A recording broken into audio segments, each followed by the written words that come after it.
But you called the show "Faith on the Line," and I know that depending on who you ask, that definition can vary. So I guess I ask you guys, how do you define faith?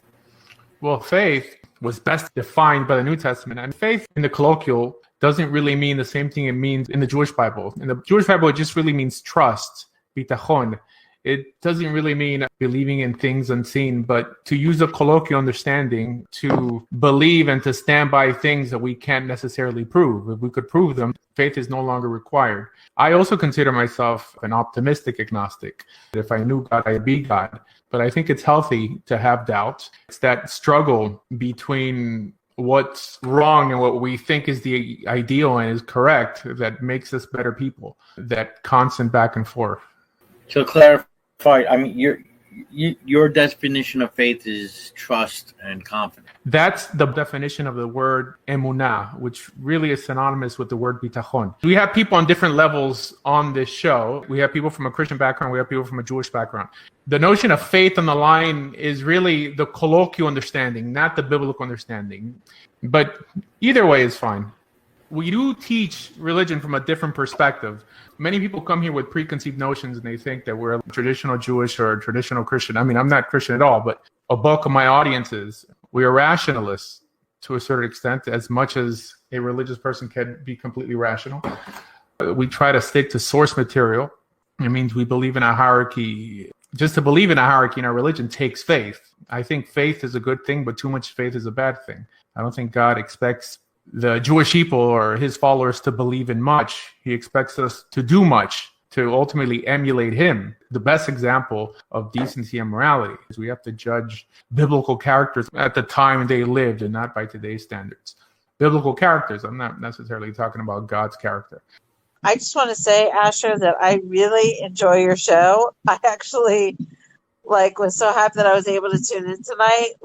I don't really think the way you do, but it's really, I don't know if enlightening is the right word, but it's super interesting and entertaining.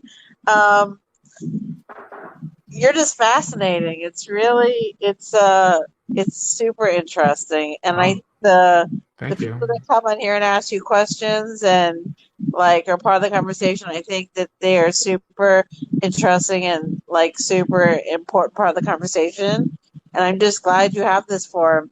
And I wish you would interview me because I think lots of people would tune in. Okay, just want to put that in there. There we go. Okay, we got to get that set up. Yeah, thank you for those kind words. Thanks. Yeah. There's no one else that does anything like this. There's another guy called Rav. I think his name is Rav Pesach. He does a streaming thing too on Facebook. He's a troll. Oh my goodness, he harassed me so much. He harassed me. And he harassed so many of my friends. The only reason I want to be interviewed by Asher is because I feel like Asher will be fair to me and will not be, excuse my French, I know we're on Facebook, an asshole about it.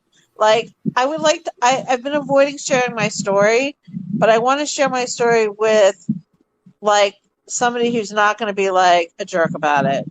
I've had a few people offer recently, and I don't want to be on a venue that's Islamophobic or anything like that. So I wanted to be on a neutral venue, and I see that Asher shares a lot of people's stories. So I was just thinking maybe it'd be a good venue, that's all. And I know a lot of people are curious, super curious about my story. So I figured people would tune in. All right, who got there? Who's jumping in? We got Joseph with his hand raised first. Let's get Joseph in. Welcome to the room. You're online with Rabbi Asher Meza. Hey guys, how you guys doing? I first heard of Asher. I've been listening to you since you were on Dr. Michael Brown. I was raised Christian, but also I was raised among the Messianic world. And I was just wondering what you think about the debate within the Messianic world about whether Yeshua was more Pharisaic in nature, his halakha was more Pharisaic leaning. Mm-hmm. Do you agree with that? And I also wanted a little bit of clarification on one of your videos where you were talking about after a certain time when there was no Sanhedrin, or after the Tanaim, there's no more definitive halakha after that. Everything else is commentary after that, but there's no more definitive deciding. So Sure. In terms of the rabbis of today being an extension of the Pharisees, that appears nowhere in rabbinic literature. Nowhere in rabbinic literature do our Talmudic heroes identify ever as Pharisees. As a matter of fact, they make fun of the Pharisees. The Pharisees were the ascetics of the time. There's something called the makot of the Pharisees, that they would basically wail and cry, like pretty much how Jesus described them, in front of public places where they would make their titiot long, and they would go the extra mile, and that was seen as something that hediotot would do, ignorant people. The only instance, really, of a Talmudic character appearing in the New Testament, I think, is Rabban Shimon ben Gamliel.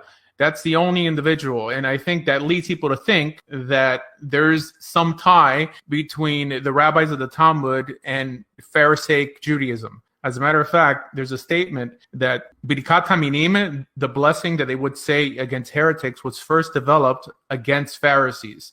I think one individual that made this notion popular was Tovia Singer. Tovia Singer peddled the lie that the rabbis of today are the same individuals described in the New Testament as the Pharisees, and that's actually not true.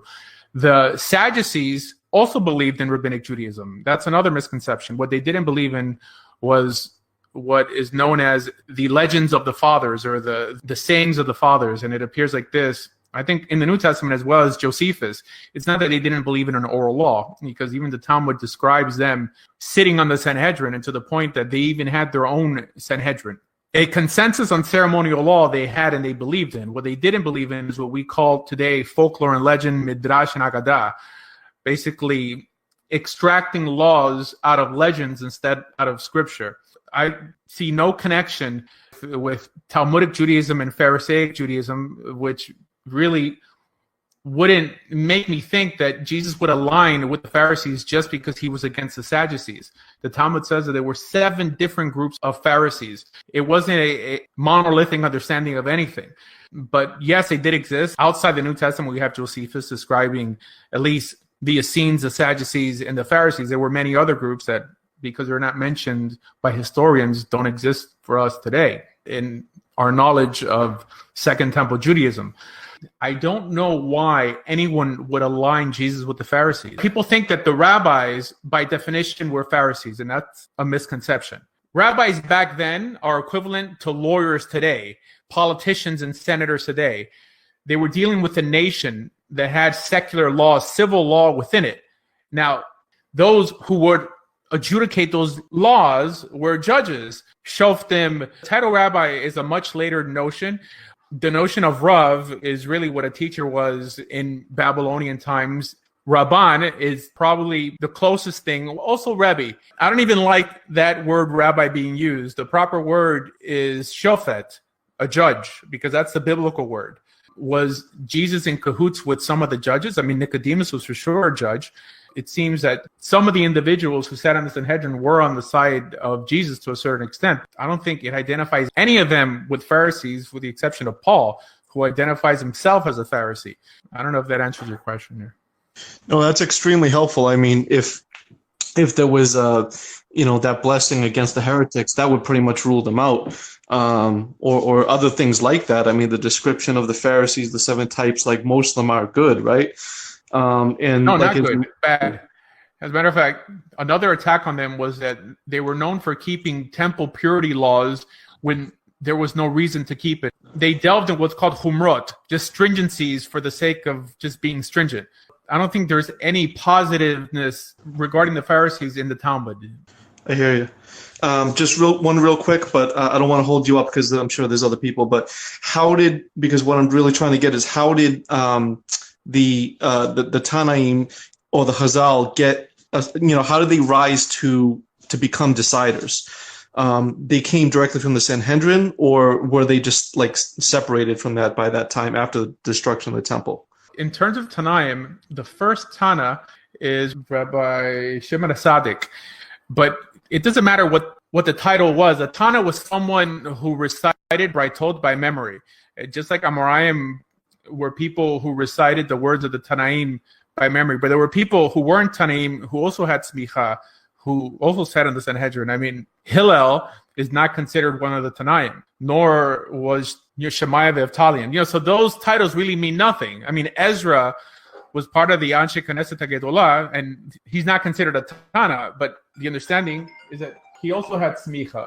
Titles, they're important when you get to the time of the Amoraim, because we know that Amoraim didn't have smicha, with the exception of like two of them who sort of overlap. But when those two, Rav Zera became Rabbi Zera because he sort of got smicha in the last generation that they were giving smicha, but at that time there was no Sanhedrin. As an FYI, to sit in a Sanhedrin, you didn't have to have smicha. But when they were ruling a case, there had to be one judge there with smicha, and then other people could vote. These titles like Zugot, Tanaim, Amoraim, Sevarayim, Geonim, Rishonim, Achronim really mean nothing. I think that they were developed much later. I don't think that Rabbi Akiva knew that he was a Tana, or Rabbi Shimon ben Yochai knew he was a Tana. Later generations, for the sake of order, started classifying these generations as such just to be able to place them on some chronological timeline. But they're much, much later. Well, even acronyms like Rashi and Rambam, all these guys, first of all, they weren't called rabbi either because the title didn't exist back then, especially after the destruction of the Second Temple and when smicha was done away with. The Rambam was only called the Rambam maybe 300 years ago, 400 years ago. The same thing with Rashi. We have these preconceived notions that people back then identified with the titles that we have for them today, but it's not true. Very, very helpful. Thank you. No problem. Beautiful conversation. Beautiful question. Thank you so much.